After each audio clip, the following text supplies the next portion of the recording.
République, oui, la République, on en parle encore dans ce nouveau numéro de votre émission Décryptage, mesdames et messieurs, cette émission qui se propose de vous faire la lecture de l'actualité sociopolitique de la République démocratique du Congo, la problématique du développement économique de la RDC. Est-ce que notre pays, la RDC, va un jour connaître son épanouissement, son décollage? Nous en parlerons dans ce numéro. On va parler aussi de l'organisation des partis politiques en RDC, notamment la question de la désignation du porte-parole de l'opposition. Mais je m'en vais d'abord vous donner quelques éléments d'actualité. On apprend ce lundi 24 juin que le bureau de la commission spéciale du Sénat chargé de l'élaboration du règlement intérieur de la Chambre haute du Parlement, conduit par son président Christophe Lutundula, a remis officiellement le rapport de ses travaux au bureau provisoire du Sénat, conduit par Pascal Kinduelo.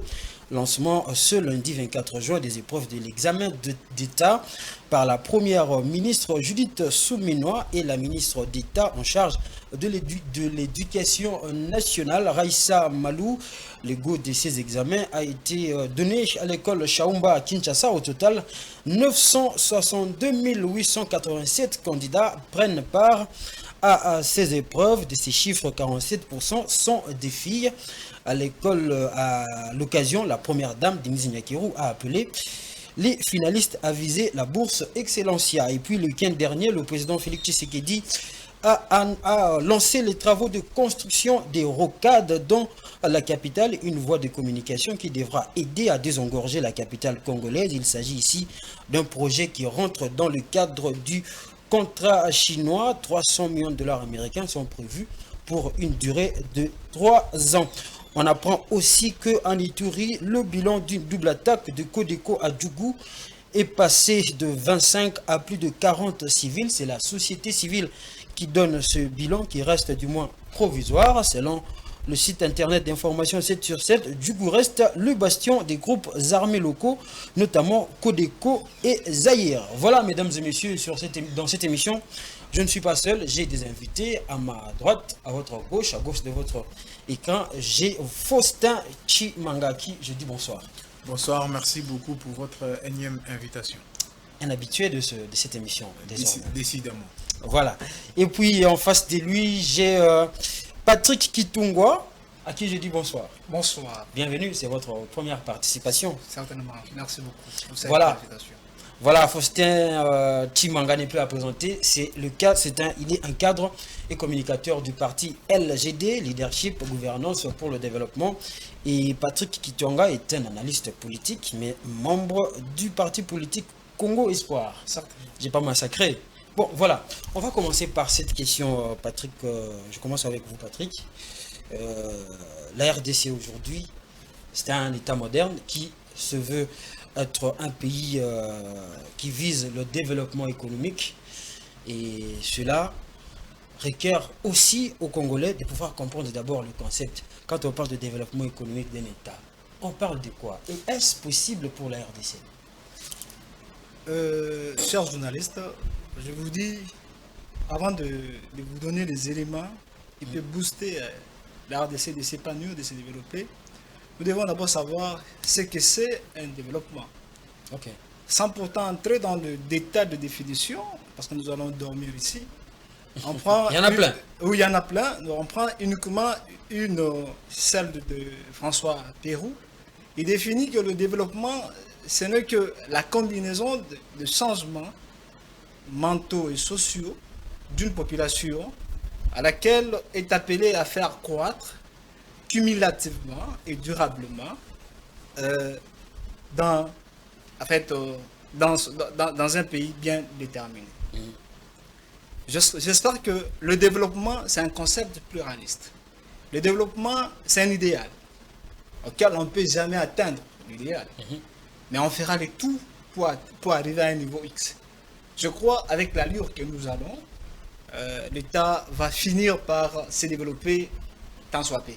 Et d'ailleurs, le concept est là, sous-développé, je m'excuse pour les dire, n'était pas vraiment voulu entendre par monsieur ex-président Joseph Mobutu. Il ne voulait pas entendre. Comment vous pouvez nous dire que nous sommes sous-développés? C'est pour vous dire que la RDC ne va pas rester à un stade, il va commencer à se développer. Et d'ailleurs, je vous dis que la RDC est en train de se développer. Comment? Est-ce qu'il y a quelques éléments qui attestent ce développement? Certainement, je vous dis oui. Parce que si vous prenez la RDC, si on rentre un peu en 2002, et aujourd'hui, on prend uniquement une partie de la RDC, la ville de Kinshasa, qui est comme miroir de la RDC. En 2002 et aujourd'hui, il y a une différence. Par rapport à l'infrastructure, il y a une différence.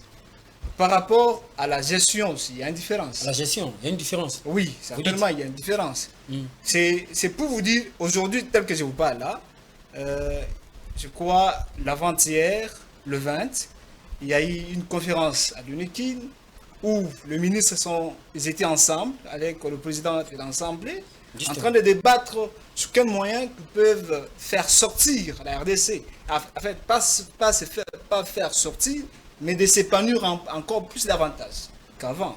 Parce que vous estimez que la RDC est dans un certain niveau qui fait qu'elle monte quand même. Certainement, nous ne sommes pas le dernier. En plus, nous ne sommes pas un État sous-développé. Il y a des pays. Voyez-vous un peu ça. Mais non, nous sommes tel pas que, un État tel, que je vous sous-développé. dis, tel que je vous dis là, il y a déjà 2 mesures qui sont déjà prises. Je vous donne l'exemple du ministre du développement rural est en train de mettre en mise en place pour se développer à travers de village en village.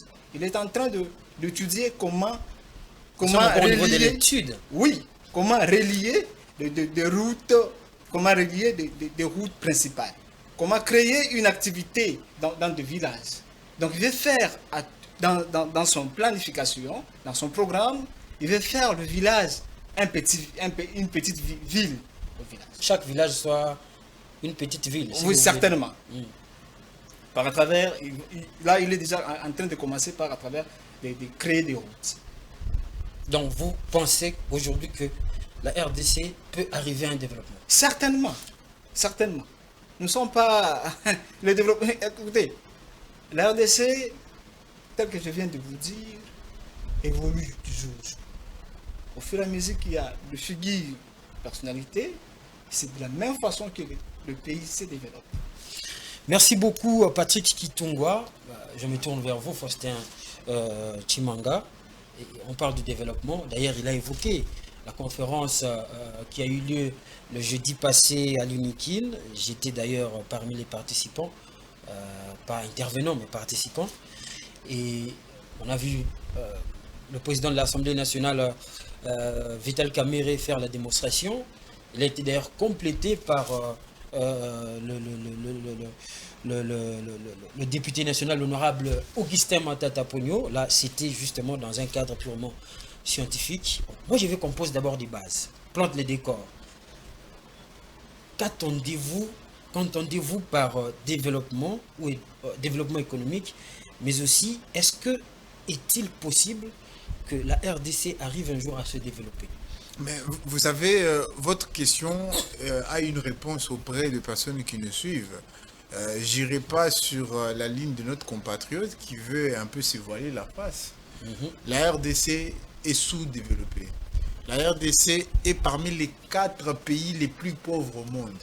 Donc nous sommes sous-développés. Je parle même... vous savez, la RDC, si vous regardez l'histoire de la RDC, vous avez voulu faire comprendre aux Congolais qu'en 2002, c'était moins pire qu'aujourd'hui. Je vous dirais le contraire. En 2002, c'était mieux qu'aujourd'hui. Nous sommes dans quel contexte en 2002? Parce que nous venons de perdre un chef d'État de l'insécurité. Mais effectivement, le développement n'est pas conjoncturel. Okay. Et vous allez vous rendre compte que si un pays se développe, c'est graduel, oui. Mais on le voit en termes de produit intérieur brut, on le voit en termes de la capacité de la population à s'émouvoir. Les IDH, les déplacements de la population d'un point A vers un point B aussi, c'est un élément de perception du développement ou du sous-développement. Vous allez le dire, dans un pays où on fait plus de 10 jours pour se déplacer d'un village à un autre, vous allez dire qu'on est développé. Les éléments de développement sont connus et je parle sous le contrôle des économistes avérés. Et vous savez, les PIB de la RDC en 1960 étaient nettement supérieurs à celui d'aujourd'hui. Et à partir de 1960, après notre indépendance, nous avons commencé les processus des sous-développement. Donc on a commencé un processus, pas de développement, mais des sous-développement. Et vous allez vous rendre compte que les pays entre 2021, 2022, 2023 à 2016, déjà à partir de 2023 à 2016, vous allez vous rendre compte que les pays étaient déjà en train d'amorcer son virage, d'aller dans le processus de pays à revenus intermédiaires, avant d'être même considéré comme un pays en voie de développement. Et aujourd'hui, on n'est même pas parmi des pays à revenus intermédiaires, justement parce que nous ne sommes même pas à mesure de pouvoir gérer notre économie de manière efficiente. Notre monnaie est en train d'écrégoler du jour au lendemain. Mais en fait, vous allez vous rendre compte que depuis 2016 jusqu'à aujourd'hui, les taux des dollars est galopant. Et vous allez nous dire que dans ces conditions-là, la RDC serait développée. Je comprends votre souci de vous mettre, peut-être de vous leurrer la face que nous serons développés un de ces quatre, mais il y a un élément principal qu'il faudrait, ou les leviers sur lesquels il faudrait appuyer, c'est le leadership et la gouvernance de qualité. Je reprendrai peut-être pas mieux que mon président national les mots, ses propres mots, qui dit $1 investi dans le leadership est plus productif en termes de résultats qu'une route construite. Si vous construisez dans le leadership, si vous investissez $1 dans le leadership, vous allez obtenir des résultats en termes de développement supérieurs à une route construite. On nous a fait croire que la route ou les travaux qui vont commencer, qui ont déjà commencé, ils ont réellement commencé au moment où on a inauguré. Non, mais en tout cas, moi je suis quand même sceptique. Souvent, on voit les camions stationnés, mais après quelques jours, c'est comme un mandat. Il y a toujours la première pierre qui est là, mais je ne sais pas si on fait les ports de première pierre. Avec les ports voilà, on n'en parle toujours pas. Et moi, j'attendais de loin et j'avais fait un voyage à un moment l'année passée pour juste aller visiter cet endroit. Et j'avais juste constaté qu'il n'y avait qu'une seule pierre. Et je suis arrivé jusqu'à l'embouchure parce que la pierre a été placée à quelques mètres de là où il y a le pancarte, où on a inscrit l'embouchure du fleuve Congo.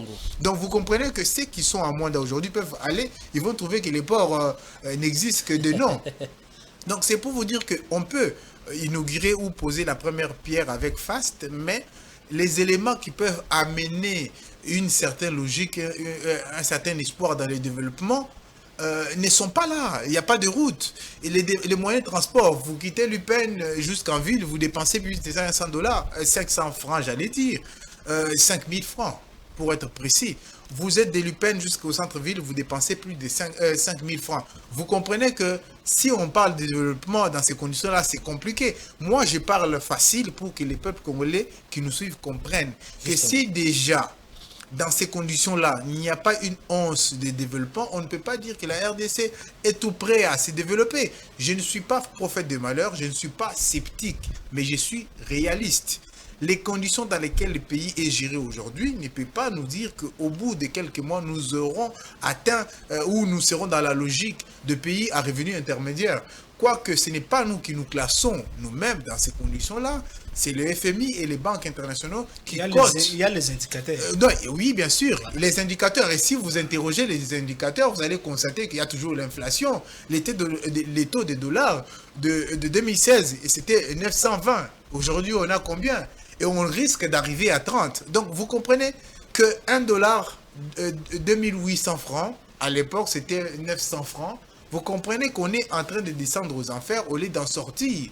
Donc, il ne faut pas serrer la face, il faut se parler ouvertement. C'est comme ça que, d'ailleurs, vous avez évoqué le professeur Matata Mapon, honorable député, élu sur la liste LGD. Donc, il a été élu député pour porter la parole des Congolais. Et il a porté la parole des Congolais à travers son dernier livre qui est sorti. Et il parle de malédiction du sous-développement. On parle de malédiction. Ouais, de sous-développement. Et dans ces malédictions, il y a notamment la malédiction du leadership.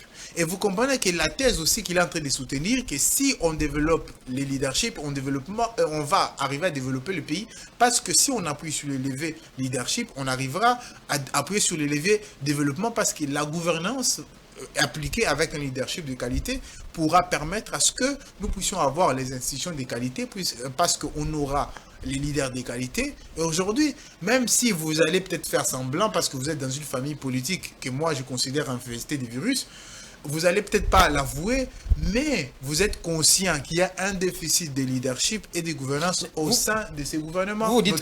Vous dites que la RDC n'est pas encore en voie justement de devenir même quand même un pays à revenu intermédiaire. Mais qu'est-ce qui freine? C'est toujours... C'est simple, c'est le manque de leadership de qualité et la gouvernance de qualité. Alors qu'on dit que nous avons tout. Mais oui, en 1960, on avait tout. Mais on était en voie d'être un pays à revenu intermédiaire. Et même aujourd'hui, la qualité de vie du Congolais de 1960 est nettement supérieure au Congolais d'aujourd'hui. Pendant qu'on a Internet, on a Facebook, on a TikTok, on a tout ça. Mais les revenus du Congolais de 1960 est supérieur aux revenus, si vous comparez les chiffres, aux revenus d'un Congolais aujourd'hui. Les conditions de vie du Congolais de 2024 est nettement inférieure à la qualité de vie du Congolais en 1960. Et vous comprenez qu'on est en train de descendre aux enfers. Il ne faudrait pas être prophète des malheurs pour dire que si on reste sur ces caps et on ne rectifie pas les caps, on ne met pas l'accent sur un leadership et une gouvernance de qualité, on va continuer à descendre aux enfers. Il faudrait que nous puissions être ceux qui sonnent l'alarme en étant des opposants des qualités, puisque nous voulons rationaliser l'opposition. Aujourd'hui, on va en parler, le choix du porte-parole de l'opposition est aussi dans cette logique-là, de rationaliser l'opposition pour que l'opposition puisse être l'opposition des propositions. On va parler de ça, on va parler d'ailleurs à long et à large avec vous, parce que vous êtes de l'opposition, ça vous concerne au premier chef. Mais quand vous avez planté les décors, vous avez justement parlé de la RDC dans son état actuel.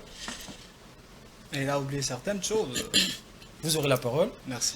Je te donne d'ailleurs les stylos et un papier. Vous allez déjà commencer à noter ce qu'ils vont dire. Mais la RDC quand même, vous avez dit, vous allez servir des lampes. Vous avez dit les problèmes qui sont à la base de ces sous-développements. Mais on peut commencer par où? Nous sommes quand même un État, on ne peut pas quand même se contenter de cet état des choses. Un jour, on doit commencer quand même par franchir un cap et aller de l'avant. Mais vous savez, moi je vais vous dire, le LGD a la solution. Par où il faut commencer? Il faut commencer par... Uniquement le LGD a la solution. Oui, je vous dis, le LGD a la solution. Okay.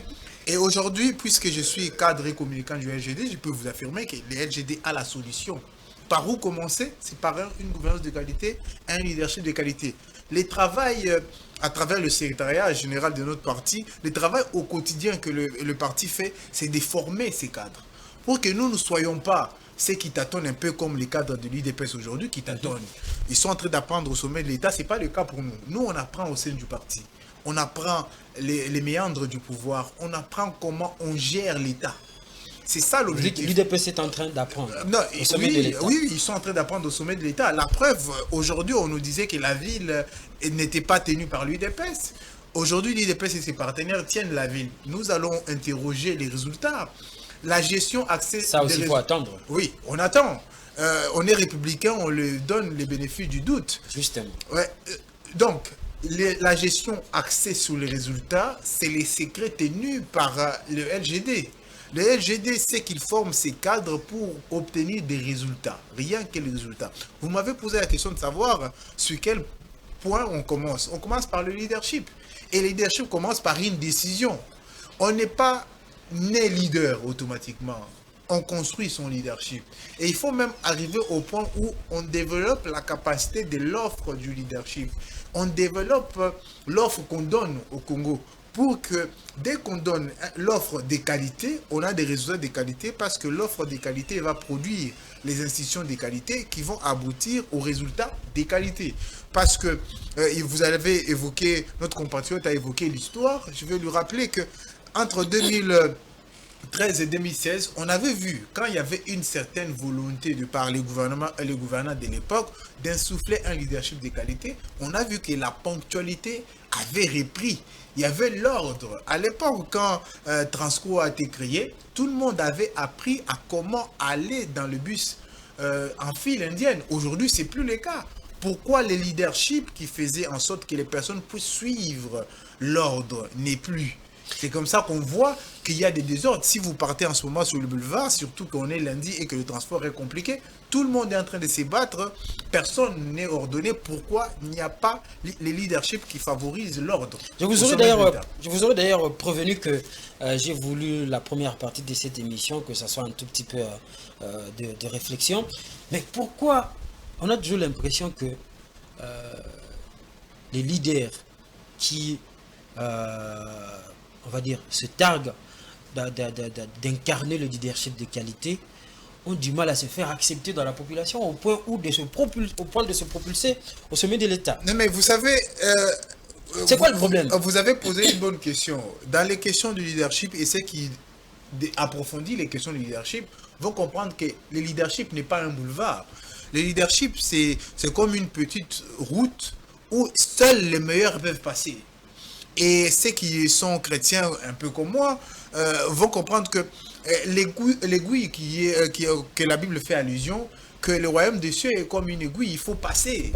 C'est ça le leadership en réalité. Il faut être façonné, taillé pour passer dessus. Mais un leader n'est pas quelqu'un qui est forcément accepté tout de suite par la masse. Un leader, c'est celui qui conduit la masse, qui dit il faut suivre ça et les gens suivent. À l'époque, quand le premier ministre Matata Ponyo-Mapon, pour ne pas le citer, avait donné une dynamique de respect du temps. Vous avez remarqué que les ministres respectaient le temps. Il arrivait dans son bureau avant 5 heures. Et souvent, il se réveille avec les mamans qui partent, les braves mamans de la République qui partent vendre le pain très tôt le matin. Il s'était inspiré de ces mamans-là. Il s'est dit, si eux peuvent s'élever tôt, moi aussi, je peux me lever tôt. Il avait instauré la théorie stratégique. On se rappelle que les ministres étaient devenus comme des écoliers. Ils arrivaient à la primature chaque lundi à 7 heures. Et si vous venez après 7 heures, vous n'entrez pas. Et ça, c'est la discipline. Là, c'est le leadership de qualité. Et si on arrive à insuffler un leadership de qualité, on va permettre à ce que nous puissions avancer. Tous les leaders ne sont pas toujours acceptés dès le premier coup. Et les leaders n'ont pas besoin d'être acceptés forcément par la population. C'est cette population qui donne le pouvoir. Il a besoin de conduire. Il a besoin de conduire la population. Et vous pouvez accepter ou ne pas accepter un leader, mais s'il a la capacité de conduire, il va arriver à vous conduire. Parce que les leaders, quand ils plantent les décors d'un leadership de qualité, croyez-moi, les gens qui veulent le développement vont suivre. Et il va toujours trouver des mécanismes pour que plus tard, il y aura des gens qui vont l'accepter. Et je pense que les leaders qui arrivent à se propulser au pouvoir sont connus. Et Matata Ponyo-Mapon ne devrait pas tarder à arriver au sommet du pouvoir. Voilà, ça c'est à la population de trancher par la voie des urnes, justement. Bien sûr, on est républicain. Voilà, 2028 n'est pas loin. Monsieur Patrick Kitungwa, Oui. vous avez écouté quand même votre co-débatteur. Certainement. On parle du développement de la RDC. Vous avez dit que nous sommes sur la bonne voie, selon vos dires. Oui. On devrait commencer par quoi? D'ailleurs, la première question serait, qu'est-ce qui bloque jusque-là, depuis 2006, qu'on a opté pour la Troisième République avec une nouvelle constitution, des nouvelles institutions? C'était justement pour impulser aussi cette dynamique du développement. Qu'est-ce qui freine? D'abord la première question, et la deuxième question, si la RDC veut vraiment devenir un pays développé, elle doit commencer par quoi? Vous avez aussi le temps de répondre si vous avez quelque chose Certainement, avant de répondre à vos deux questions si pertinentes, j'aimerais d'abord commencer par ce que mon co-débatteur vient de le dire, M. Faustin. Il est en face de vous. Oui, il est en face de moi. Il a oublié certaines choses. Comme quoi? Lorsqu'on parle de développement, lorsqu'on parle de sous-développement, lorsqu'on parle d'un idéal, il oublie que le développement, c'est un idéal, comme vous avez bien dit. Un idéal, on ne peut jamais l'atteindre. Et le développement, c'est un processus. Si on veut être clair, nous avons quand même des pays qui sont développés. Aujourd'hui, on dit qu'ils sont développés. C'est là les indicateurs. Vous êtes conscient que moi. Si nous entrons dans ce débat, il y a un philosophe qui dit le concept de développement, peut-être, c'est choisi par les Occidentaux. Ok. Alors, laissez-moi finir. Que le développement, c'est un processus. Oui. Je ne peux pas me lever aujourd'hui et directement, du coup, je deviens développé. Non. C'est petit à petit, avec le gouvernement en place, qu'on vient d'investir, je vois, il y a des actions. Je viens de constater des programmes. Parce que ce qu'ils viennent de mettre sur place, avec, je ne sais pas si vous avez suivi aujourd'hui, c'est qu'on a commencé, on a déjà commencé à frayer une route on ne veut plus encore passer par Pongaba ou pour aller à Matadi. Il y a une route qu'on ferait pour directement aller sur la route Matadi. Je ne sais pas si vous êtes informé. Parce que ça suffit. Oui, aujourd'hui, je vous informe. Je vous informe. Donc, vous devez être informé. On attend les résultats. Vous devez être informé. Parce qu'on a toujours dit que celui qui a l'information a le pouvoir. Vous devez avoir l'information de toutes ces choses. Ok. Vous rencontrez ce qu'il a dit? Oui. Je termine encore pour dire qu'à l'époque de 1960, avec le plan qu'a évoqué son Excellence, M. Mouindou, il a parlé du plan de développement de 1959. C'est avec un certain nombre de la population. Si aujourd'hui vous essayez d'interroger le nombre de la population de 1960 et aujourd'hui, il y a une différence. Il y a une différence. Vous n'allez pas me dire le contraire. Ça m'a même 6 fois. Imaginez. Je vous ai donné un exemple typique. Je ne suis pas allé très loin. De 2002, aujourd'hui, je vous dis, il y a une différence. Vous avez parlé que la solution, c'est LGD. Je comprends. On ne peut pas parler du mal contre soi-même. Je comprends. Si vous avez aussi la solution, vous pouvez le dire. Hein, c'est maintenant le moment de le dire. Oui. Les téléspectateurs vous suivent. Certainement. Je comprends. Vous, la solution, c'est Félix Tshisekedi. Écoutez. Avec UDPS. Je termine. Je comprends. On ne peut pas dire de mal de soi-même.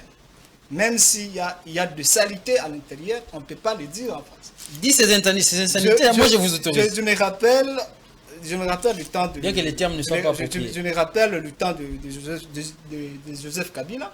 Il avait dit, j'ai fait tout, mais à une chose, de changer l'homme congolais. Où était-il, M. Matata-Mponyo? Il était avec M. Kabila. Il était où? Il a parlé de la discipline. Mais ils étaient ensemble, n'est-ce pas? Il a parlé de leadership. Ce n'est pas seulement le leadership qui peut booster un pays à se développer. Ça, vous devez mettre en tête. Il y a encore quoi? Certainement. À quel élément encore? Au-delà de leadership,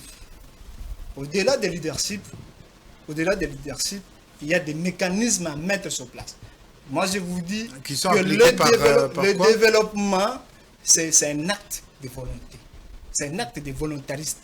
On n'a pas encore cette volonté ou quoi? Qu'est-ce qui freine? Je termine. On peut être leader, mais si on n'a pas cette volonté, on ne va pas développer le pays. Je vous dis, il y a en 2013, lorsque M. Matata était Premier ministre, ouais. Je vous donne un exemple.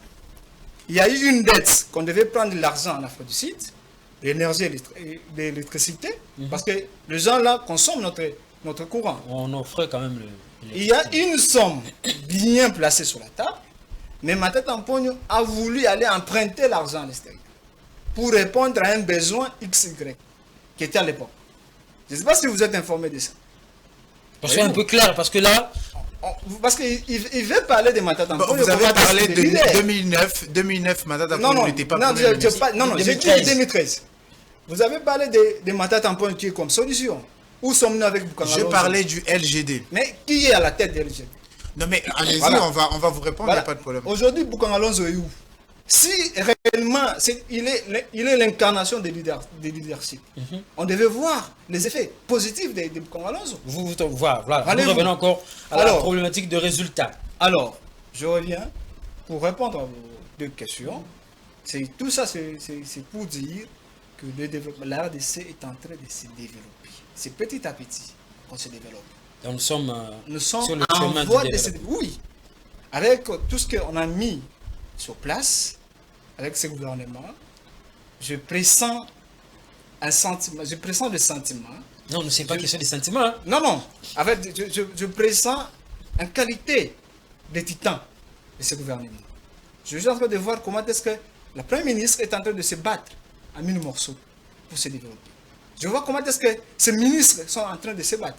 Vous allez vous poser une question. Il y a un ministre tel en train de se battre de ce point, il y a tel qui est en train de se battre de ce point, et il rentre pour donner le résultat. C'est pour vous dire que la RDC n'est pas sous-développée, la RDC est en voie de développement.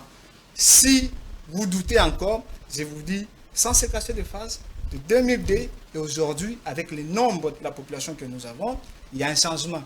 Il a dit de quitter Ipen au centre-ville, il paie 5 000. Mais moi, je reste du côté Ipen. Je reste du côté Unikin. De l'Unikin jusqu'ici, là où nous sommes, j'ai payé 2 000 francs. Aujourd'hui, arrêtez de mentir aux Congolais. Mais j'ai payé 2 000 francs. Arrêtez de mentir. Appelez quelqu'un à cet instant qui est à l'Upen, demandez le transport c'est combien de l'Upen ici. On Les dirait que c'est Congolais 2 000 qui francs. vont aller à l'Upen aujourd'hui, Mais ils ne vont pas je payer vous 2 000 pose francs. à cette heure que nous sommes. Il est quelle heure? Je l'ai quelle heure? À cette heure que nous sommes, pour appeler quelqu'un qui est à l'Upen, le transport des Andes, le transport des gares centrales, c'est combien? Et il est allé très loin. Le matin c'est 3 000 francs. Mais lui, il a dit à 5 000 francs. Pourquoi? Nous devons dire la vérité. Votre leader, c'est quelqu'un qui est pragmatique. Nous devons dire la vérité. Je vous prie d'incarner cette leadership de votre patron.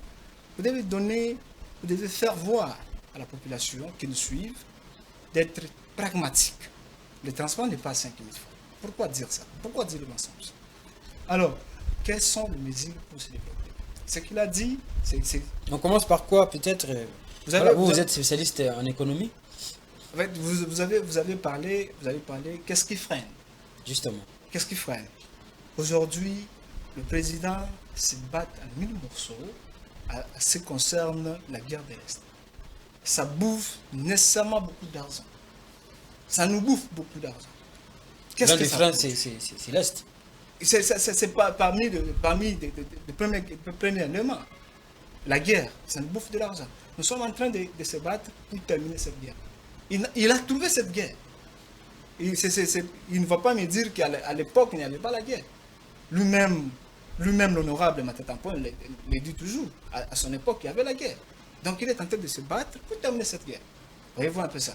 Et deuxièmement, avec cette équipe gouvernementale, on fera de tout de leur mieux pour booster la RDC. Il y a, comme je viens de vous dire, le développement de la RDC, il faut commencer par des routes. Si vous avez suivi le programme d'action du Premier ministre... Les programmes, on en a toujours... écoutez, on en a entendu. Certainement, chaque jour n'est pas dimanche. Chaque jour n'est pas dimanche. Vous, ce n'est pas moi. Vous pouvez être là, je peux être là. Écoutez, vous devez savoir que l'homme est changeant. Mais certaines personnes, lorsqu'il est devant une population, il doit faire ce qu'il lui revient de faire. La dame est là, et non pas pour satisfaire la personne ou son excellence, M. le Président Fati. Non, elle est là pour travailler au nom de la population congolaise.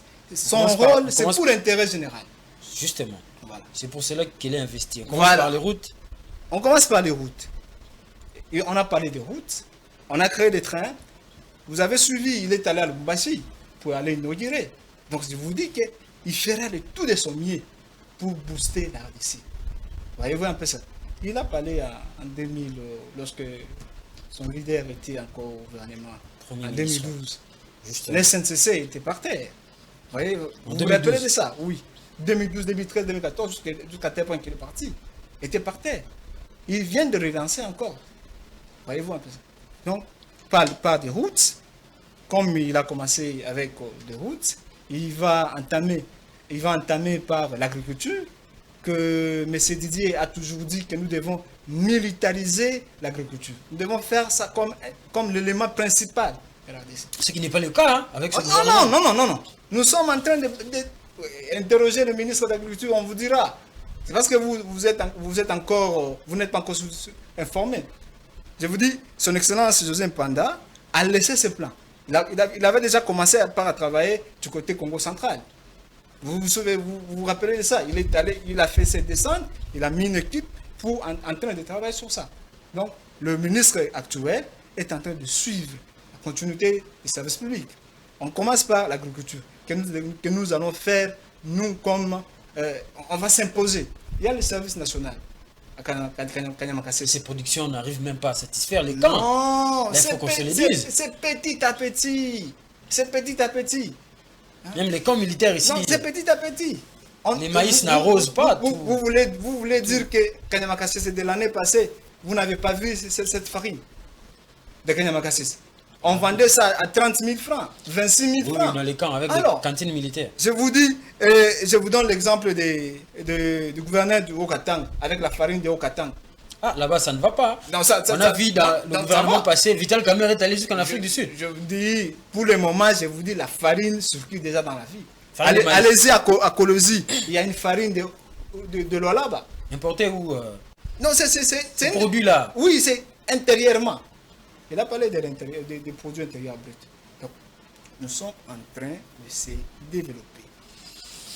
Voilà les éléments que je vous ai donnés. Voilà. Il y a la route. Au-delà du leadership, nous devons Ajouter la route. la route. Nous Nous devons, ajoutons. pas la route, les routes. Les partout. routes, Voilà. justement. Et après ça, nous sommes en train de travailler sur l'agriculture. Voyez-vous. Voilà. Faustin Chimanga, vous avez suivi, il n'y a pas que le leadership. Il a d'ailleurs souligné les événements passés, notamment la question des fonds qui n'a pas, je l'avoue, bien explicité sur l'Afrique du Sud, mais aussi la question de Bukangalonzo. Mais vous allez répondre à votre co-débatteur, mais ma question est de savoir, ça c'est justement qui sera le deuxième volet de votre intervention, il y a des choses qu'on peut éviter qui seraient un frein pour le décollage du Congo. Quelles sont-elles ces choses en question? Non, effectivement, je suis quand même étonné qu'il y ait un Congolais qui pense qu'au-delà du leadership, il y a quelque chose. Chaque pays, je peux même vous répondre en évoquant, je pense que vous êtes chrétien, Dieu n'a pas créé Kinshasa, Dieu n'a pas créé New York, il n'a pas créé Singapour. Ce sont des créations des hommes. C'est les produits d'un leadership. Leadership de mauvaise qualité, résultat de mauvaise qualité. Si notre pays est dans les conditions dans lesquelles nous sommes, nous avons appliqué un mauvais leadership. Vous me dites qu'au-delà de leadership, il y aurait les routes. Mais très cher monsieur, peut-être que je veux peut-être aider la compréhension et de vous et de ceux qui nous suivent que le leadership n'est pas l'apanage de tout le monde. Il y a les dirigeants et il y a les leaders. Les leaders, c'est des agents qui permettent à ce que les problèmes d'action collective puissent être réglés. C'est lui le leader. Quand quelqu'un arrive à régler les problèmes d'action collective, c'est lui le leader. Vous pouvez être un dirigeant, mais pas être un leader. C'est pour permettre à ceux qui nous suivent de comprendre. Et tout à l'heure, vous dites qu'à part le leadership, il y aurait les routes. S'il n'y a pas un bon leadership, il n'y aura pas de routes de bonne qualité. Oh là là. Donc, le leadership est déterminante et les routes viennent avec un leadership de qualité. Ça veut dire la direction. Voilà. Les résultats sont le produit d'un leadership de qualité. Et je pense que vous devriez quand même faire l'effort de comprendre les choses dans ce sens-là. Et j'ai cru entendre que vous avez dit que on ne dépenserait pas 5 000 francs en quittant l'UPEN au centre-ville. Ceux qui nous suivent sont en train de rigoler. Parce que si vous prenez, je vous donne l'exemple, vous prenez une moto entre magasin jusqu'à Kitambo magasin, ça vous coûte 3 000 francs. L'UPEN à Kitambo magasin. Ça vous coûte 3 000 francs. Et vous prenez un taxi de Kitambo magasin au centre-ville, vous payez 2 000 francs. Donc, 5 000 francs. Déjà compliqué pour un Congolais lambda. Voilà. Et je vous dis, un Congolais qui se déplace dans ces tronçons-là, c'est de quoi nous parlons. Donc, ce n'est pas un mensonge, c'est la réalité. Vous voulez juste faire semblant de ne pas vivre dans une réalité congolaise qui est en train de disparaître. On est en train de disparaître. Le pouvoir d'achat des Congolais est en train quasiment d'être nul. Pourquoi? Un fonctionnaire qui touche 30 000 francs, 50 000 francs, ne pourra pas arrondir les deux mots. Oui, mais il y a des fonctionnaires qui touchent au final un salaire net. Quand vous avez en main, il peut atteindre 50 000 francs. À un certain niveau. Ce n'est pas tous les fonctionnaires qui ont 500 000. Non, il y a des fonctionnaires qui ont 50 000, qui ont 100 000. Des bases, nous sommes autour de 350 000. Non, mais c'est que des chiffres qui est devant. Allez-y en réalité. Vous allez comprendre que c'est du vent. On vous suit, hein? Vous savez, on nous suit. Et si les Congolais qui nous suivent doivent corriger les chiffres, ils peuvent corriger les chiffres. On peut entremêler les chiffres. Justement. Mais vous savez, les questions de leadership, c'est important. C'est parce qu'on a écouté certains Congolais qui pensent comme eux que le leadership, je comprends qu'il y a peut-être les déficits de compréhension du concept de leadership, mais pour beaucoup, c'est un concept nouveau. Mais tous les pays qui se sont développés, c'est des questions de leadership. Dubaï, en 1960, était inférieur, le produit intérieur brut des Émirats arabes unis, pour ne pas parler de Dubaï, qui est qu'une ville, était largement inférieur. Les niveaux de développement des Émirats étaient nettement inférieurs à la RDC. Ne parlons pas de l'Afrique du Sud. En 1960. Oui. Ne parlons pas de l'Afrique du Sud, il y avait les Sud-Africains qui venaient se faire soigner aujourd'hui. Est-ce que c'est encore possible aujourd'hui? C'est ça l'indice de perception de notre sous-développement. N'essayez pas de maquiller la réalité avec un verbatim et des mots qui vont permettre à ce que nous puissions faire semblant que tout va bien pendant que nous savons que tout va mal. Et aujourd'hui, vous avez des missions qui partent au Canada avec des millions de dollars. Nous sommes un pays qui envoie une représentation du Parlement avec près de 20 personnes qui vont représenter la RDC, pendant que d'autres pays sont à 2, 3 représentants. Vous comprenez, tout ça, c'est pourquoi? Pour trouver l'occasion de dilapider la caisse de l'État ou de pouvoir saigner la caisse de l'État. Donc, il faut être rationnel. Quand on parle de gouvernance de qualité et leadership de qualité, c'est aussi par rationaliser les dépenses publiques. Rationaliser notre façon de dépenser l'argent des contribuables congolais. Parmi les choses à éviter, justement. Voilà, il faut éviter de dilapider l'argent. Il ne faut pas organiser les jeux à temps et à contre-temps pour les besoins de pouvoir détourner. J'ai cru voir sur les réseaux sociaux notamment que le ministre actuel des Sports aurait visité les stades de Martyrs. Il a tiré les conclusions comme quoi il fallait réflexionner les stades de Martyrs. Encore pendant qu'on se rappelle que pendant le jeu de la francophonie, peut-être qu'il a raison, parce que j'ai vu les images, les stades de Martyrs dans un état compliqué.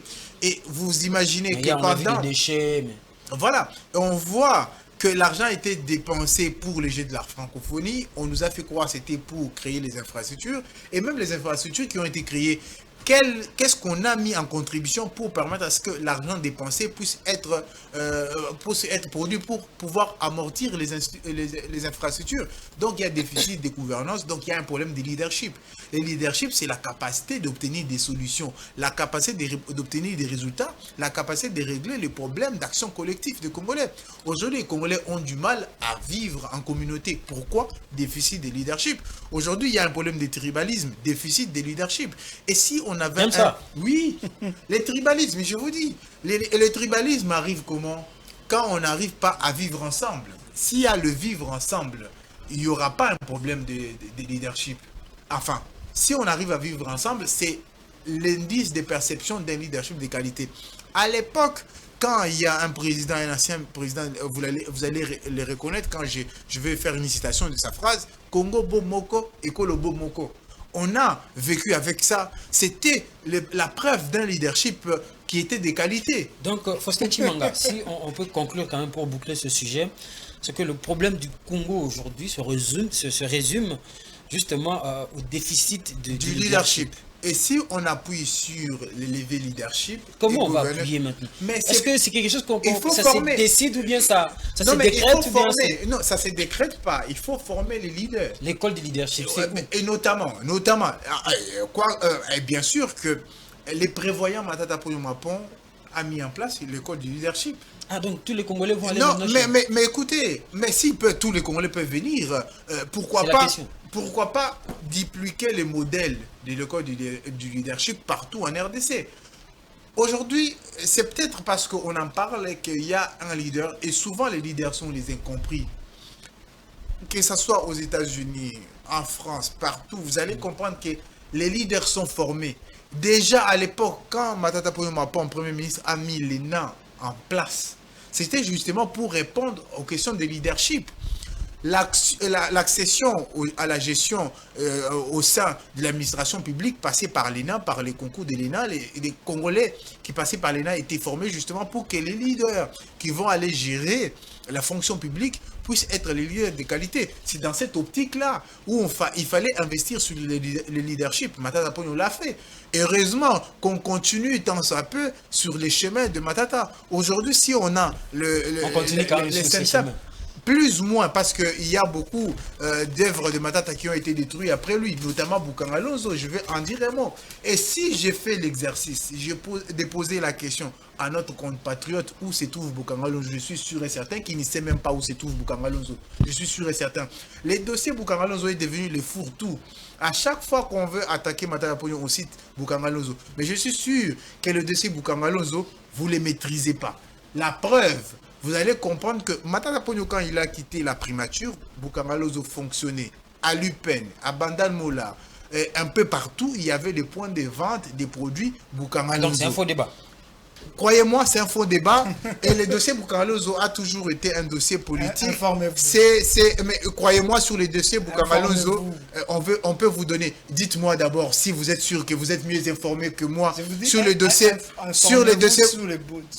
Non, mais en tout cas, si vous prétendez. Et la être mission mieux, de Boukanga Lonzo était quoi? non, mais si vous prétendez. Si vous prétendez être mieux informé que moi sur les dossiers Boukanga Lonzo, ça m'étonnerait que vous soyez mieux informé que moi sur les dossiers Boukanga Lonzo, et vous comprendrez d'abord de un que Matata Ponyo n'a rien à voir avec Boukanga Lonzo, parce que Boukanga Lonzo, pour ceux qui nous suivent, ce n'est pas une société d'État.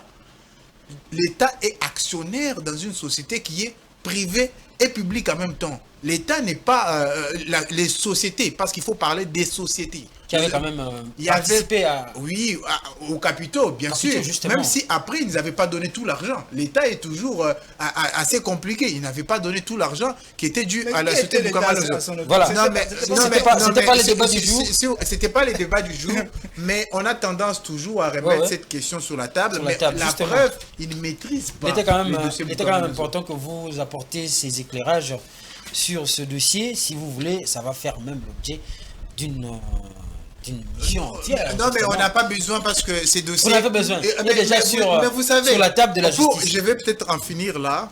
Vous savez qu'au parc agro-industriel de Boukanga Lonzo, il y avait plusieurs parties. On a commencé avec la partie qui concernait juste planter le maïs et autres. Mais il y avait aussi un projet d'électrifier la partie de la ville. Qui n'a pas été réalisé. Mais, je vais vous faire peut-être un scoop. Vous savez que les centrales hydroélectriques de Boukanga Lonzo existent et s'alimentent les parcs agro-industriels. Aujourd'hui, les Congolais qui sont aux alentours peuvent avoir l'électricité avec ces parcs-là. Les gouvernements refusent de les faire. Justement parce que si on les fait, ça va être... parce que ceux qui veulent saper le projet Boukanga Lonzo vont pas vouloir que la centrale puisse alimenter les Congolais de cet endroit-là. Allez visiter, je vous appelle, allez visiter Boukanga Lonzo. Vous allez vous rendre compte que le projet est viable. Aujourd'hui, si on injecte l'argent dans ces projets-là, ça va revenir comme avant. Merci beaucoup. Nous tendons vers la fin de cette émission, mesdames et messieurs. Décryptage de ce lundi 24 juin 2024. Je vous pose à vous la question. Je rappelle que nous sommes vers la fin de cette émission parce que le temps, c'est le temps. Nous sommes à la télé. On parle aussi, on a parlé du développement, les rôles des partis politiques. Vous pensez que les partis politiques congolais peuvent aussi contribuer au développement de ce pays? Bon, en fait, voilà pourquoi... Vous avez aussi un peu le temps de répondre même pendant 3 minutes. Voilà pourquoi on a parlé de la démocratie. On ne peut pas parler de la démocratie sans pourtant toucher les partis politiques. Et avant de répondre à cela, apparemment, M. Faustin, il compare ce qui n'est pas comparable. Il donne l'exemple de Dubaï, un petit pays. Il compare à la RDC. L'Émirat arabe unis. Oui. Il compare à la RDC. En termes de produits intérieurs bruts, on n'est pas là. On n'est même pas la cheville. Il faut les reconnaître. Écoutez, Lusé Malthus, il vous dira, Lusé Malthus, je crois que vous êtes un vrai lecteur. Non, mais on est dans la réalité. C'est vrai que vous pouvez, on va faire un débat sur les penseurs si vous voulez, mais là, on est sur des faits. Vous n'allez pas nous dire que les Émirats arabes unis sont moins développés que la RDC. Écoutez, vous allez comparer quelqu'un qui a 10 enfants et quelqu'un qui a 2 enfants. Comment ça? Soyez un peu clair. La RDC a plus de la population et la RDC est grande. La population, c'est une chance, vous le savez au moins. Non? Oh là là. C'est une chance. Pour vous, c'est une chance. Parmi les vous, c'est une chance. Parmi les leviers de développement, il y a la population. Écoutez. C'est un pouvoir de développement aussi. La main d'œuvre. Vous aurez la parole, monsieur. S'il vous plaît. Monsieur Chimanga. Pour vous, Je pense que c'est un débat. oui, certainement. Pour vous, la population, c'est une chance, n'est-ce pas? Mais pour Matisse, il dit la population, c'est un frein au développement. Comment ça, un frein? Ah, Les voilà. consommateurs. Voilà. Parce que si vous ne produisez pas, ces gens-là vont consommer. Les Chinois, mais c'est ça les grands problèmes. Voilà, très bien. Là, vous venez maintenant. Vous parlez maintenant Les Chinois diront quoi? Les Indiens diront quoi? La Chine Qui a avance avec la commencé à travailler depuis l'époque de Mao Tse-tung. Il y a eu un principe, ils se sont mis d'accord pour travailler pendant 2 ans. Vous n'allez pas me contredire. Vous avez parlé de tribalisme. Vous avez parlé de tribalisme. Est-ce que vous voulez me dire qu'à l'époque que nous sommes là, c'est tous ces gens-là qui gèrent le Congo, tous ces gens-là, tous les ministres sont du côté béton? Je ne pense pas. N'amenez pas les débats sur... Ne parlez pas de tribalisme. Vous avez parlé de sur tribalisme. ces points-là. Mais quand je parle de tribalisme, déjà permettez de balayé préciser depuis mes mots. longtemps. J'ai bien dit que De vivre ensemble. s'il y a les Vous voulez dire tribalismes, que il y a nous des ne sommes pas ensemble? Non, mais écoutez, Alors. soyons sérieux. Nous cohabitons, mais la République est fragile. Et vous connaissez l'essence de la République. Vous avez évoqué J'ai le évoqué, tribalisme. les tribalismes. J'ai précisé, peut-être vous n'avez pas bien suivi. J'ai dit que s'il y a les tribalismes, ça veut dire qu'il y a un déficit d'un leadership qui permet à ce que nous puissions être ensemble. C'est ça la question. Justement. Qu'est-ce que nous pouvons bannir? Vous avez évoqué la question du tribalisme, n'est-ce pas? Or, le tribalisme n'est plus encore. Nous sommes ensemble. Ah bon? Il n'y a Oui. pas de tribalisme au Congo? L'État congolais est Non, mais uni vous et vivez dans les indivisible. nuages. Non. Vous voulez me dire ici à Kinshasa, il y a un coin X et un coin Y qui se battent. Nous allons vers la fin de cette émission. Patrick- Au gouvernement, Patrick au gouvernement, vous allez voir toujours les gens de coin Y. Non. Les gens de Maniem, ils sont en train de réclamer. Les gens du Haut-Katanga, est-ce qu'ils sont du côté Mboujumaï? Non. Patrick Pourquoi parler Tungwa, de nous avons tribalisme? compris. Je vous ai posé la Vous avez question. posé la question du rôle du parti politique. Justement. Le parti politique Vous joue, vous représentez. le parti politique joue un grand rôle. Ok. Parce que c'est ça même qui fait le contrepoids des partis qui sont à la majorité. C'est les partis politiques qui font la pression. C'est les partis Qui politiques. forment même ces militants. C'est les partis politiques qui poussent à ceux qui sont au pouvoir de faire mieux. Voyez-vous un peu ça. Donc, si quelqu'un me dit que le parti politique ne fait rien, là c'est un ennemi de la RDC. Voilà. Voilà. C'est un ennemi de la RDC. Faustin Chimanga. On a parlé du rôle de... Je lui ai posé la question sur le rôle des partis politiques pour contribuer au processus de développement. Mais j'ai voulu aussi vous poser la question sur les débats qu'il y a. Je sais que nous avons un problème de temps ici, mais quand même c'est de l'actualité. On parle aussi de la désignation d'un porte-parole de l'opposition. Vous êtes de l'opposition, vous êtes d'ailleurs dans ce processus. Quelle est la démarche et pourquoi il n'y a qu'un seul, ou soit un groupe de 3-4 partis politiques qui y vont, alors qu'il y a beaucoup d'autres partis politiques de l'opposition? Qu'est-ce qu'ils vous reprochent? Non, mais écoutez, moi, je vais dire qu'on est irréprochable dans cette Comment action-là. irréprochable? Mais pourquoi je dis qu'on est Parce qu'il y a des voix irréprochable? discordantes. Il faut qu'on puisse être dans l'égalité, en fait, j'allais dire. La légalité voudrait que nous puissions avoir un porte-parole de l'opposition. C'est légal. C'est la Constitution qui le dit. Les lois prévoient les conditions dans lesquelles le porte-parole de l'opposition doit être On vous choisi. accuse de cautionner la fraude électorale. Mais vous savez, nous savons que les élections étaient organisées dans des conditions chaotiques. C'est comme ça que nous avons fait appel à la suppression pure et simple de la CENI. Notre proposition est toujours en cours. Ça, c'est un fait. Ouais, c'est un fait. Et alors, on s'étonne comment ces mêmes partis n'ont pas emboîté les pas au LGD pour dire qu'il faut qu'on supprime la CENI. Ça serait logique. Quand on veut les élections de qualité, il faut produire les élections de qualité. La question du porte-parole. La question du porte-parole. Le porte-parole de l'opposition va être choisi dans les conditions légales, les conditions que la loi prévoit. La loi prévoit les conditions dans lesquelles le porte-parole de l'opposition Vous va allez être laisser choisi. par exemple Martin Fayoulou dehors, troisième lors de la dernière présidentielle. Non, mais personne ne veut laisser personne dehors. il faut trouver un consensus. Mais déjà, à partir du moment où les postures des uns et des autres, et certaines postures qu'on pourra qualifier même des juvéniles, parce qu'il faut quand même... Juvénile. Oui, il faut rationaliser Caprice, l'action. vous voulez dire. Il faut rationaliser l'action de l'opposition. Il ne faut pas toujours avoir des postures pour jouer. Il faut arriver à rationaliser l'opposition. Les combats politiques doivent être dans la dynamique évolutive. Et beaucoup s'inspirent du combat politique du Sphinx délimité de Rez-Mémoire, mais nous savons que ces mêmes combats avaient ses limites. Et les limites a toujours été dans la formation des cadres. On a constaté que au contact du pouvoir, ils avaient encore beaucoup de choses à apprendre. Donc vous comprenez que si vous vous inspirez malgré la forte opposition. Ah oui, vous pouvez être dans la radicalité, mais la rationalité voudrait que nous puissions être en train de respecter la loi et être dans la légalité. Et aujourd'hui, la légalité veut que nous puissions avoir un porte-parole de l'opposition. Les LGD, notre parti politique, s'inscrit dans la logique où il faut travailler pour avoir un porte-parole de l'opposition qui pourra arriver à faire consensus au sein de l'opposition.